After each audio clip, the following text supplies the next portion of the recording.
റിഫാനയ്ക്ക് ഒരു പ്രത്യേകത ഉണ്ടായിരുന്നു. എന്താ പ്രത്യേകത? അവള് ജന്മന കേൾവി കുറവുള്ള കുട്ടിയാണ്. സംസാരിക്കാൻ ബുദ്ധിമുട്ടായിരുന്നു. 10 വർഷമായി സ്പീച്ച് തെറാപ്പി ചെയ്ത് സംസാരം പഠിച്ചിട്ടാണ് ഇപ്പൊ സംസാരിക്കുന്നത്. 10 വർഷം എന്ന് പറയുമ്പോൾ അതായത് ഇപ്പൊ ഒന്നാം ക്ലാസ് മുതലേ സ്പീച്ച് തെറാപ്പി ചെയ്ത് കണ്ടിന്യൂ ചെയ്ത് സംസാരം പഠിച്ചിട്ടാണ് ഇപ്പൊ സംസാരം. റിപ്പോർട്ടർ ചാനലിൽ കാണിച്ച ഒരു ന്യൂസ് ആണിത്. ഈ കുട്ടിയുടെ പേര് റിഫാന എന്നാണ്. ഈ കുട്ടിക്ക് 2 ചെവിയിലും ജന്മനാ കേൾവി കുറവാണ്.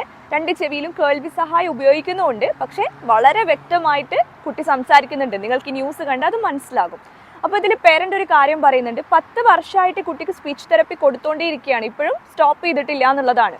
അപ്പോൾ ഈ ഒരു വീഡിയോ ഞാൻ നിങ്ങൾക്ക് മുന്നിൽ അവതരിപ്പിക്കാൻ കാരണം എന്താണെന്ന് വെച്ച് കഴിഞ്ഞാൽ, നമ്മൾ കേൾവി കുറവുള്ള കുട്ടികളാണെങ്കിലും അതല്ലാത്തതാണെങ്കിലും കണ്ടിന്യൂസ് ആയിട്ടുള്ള അതിൻ്റെ ട്രീറ്റ്മെൻറ്റും റീഹാബിലിറ്റേഷനും ചെയ്യുകയാണെങ്കിൽ നല്ല രീതിയിലൊരു ഇമ്പ്രൂവ്മെൻറ്റ് അവർക്ക് വരുന്നതായിരിക്കും. പേരൻസ് നമ്മളോട് ഏറ്റവും കൂടുതലായിട്ട് ചോദിക്കുന്ന ഒരു കോമൺ ക്വസ്റ്റ്യൻ ആണ്. അത് ഇവാലുവേഷന് മുന്നേ ആണെങ്കിലും ഇവാലുവേഷൻ കഴിഞ്ഞാലും എത്ര സെഷൻസ് കൊണ്ട് എൻ്റെ കുട്ടിയുടെ സ്പീച്ച് റെഡിയാവും, അല്ലെങ്കിൽ എൻ്റെ കുട്ടിയുടെ പ്രോബ്ലം ശരിയാവും എന്നുള്ളത്.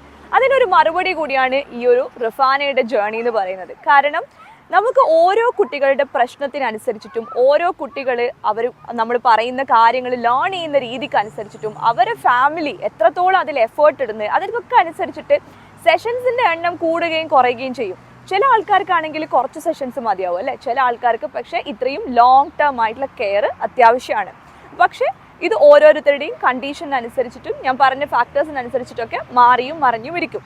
നമ്മൾ എന്താണ് ചെയ്യേണ്ടത്? നമ്മുടെ കുട്ടി നോർമൽ രീതിയിലേക്ക് വരുന്നവരെ, അല്ലെങ്കിൽ ആ പ്രശ്നങ്ങളൊക്കെ സോൾവ് ചെയ്ത് വരുന്നത് വരെ തെറപ്പിയും മറ്റു കാര്യങ്ങളും എന്തൊക്കെയാണോ റെക്കമെൻഡ് ചെയ്തിട്ടുള്ളത് അത് കണ്ടിന്യൂസ് ആയിട്ട് മുന്നോട്ട് കൊണ്ടുപോകാന്നുള്ളതാണ് നമ്മൾ ചെയ്യേണ്ടത്. റിഫാനയുടെ പേരൻസ് അതാണ് ചെയ്തത്. അതുകൊണ്ട് തന്നെ ഇന്ന് ആ കുട്ടി വളരെ അടിപൊളിയായിട്ട് സംസാരിക്കുന്നുണ്ട് അല്ലേ. സോ ഈ ഒരു വീഡിയോ വഴി നിങ്ങൾക്ക് അതിൻ്റെ ഒരു ഡൗട്ട് ക്ലിയർ ആയെന്ന് ഞാൻ വിചാരിക്കുന്നു. Thank you for watching.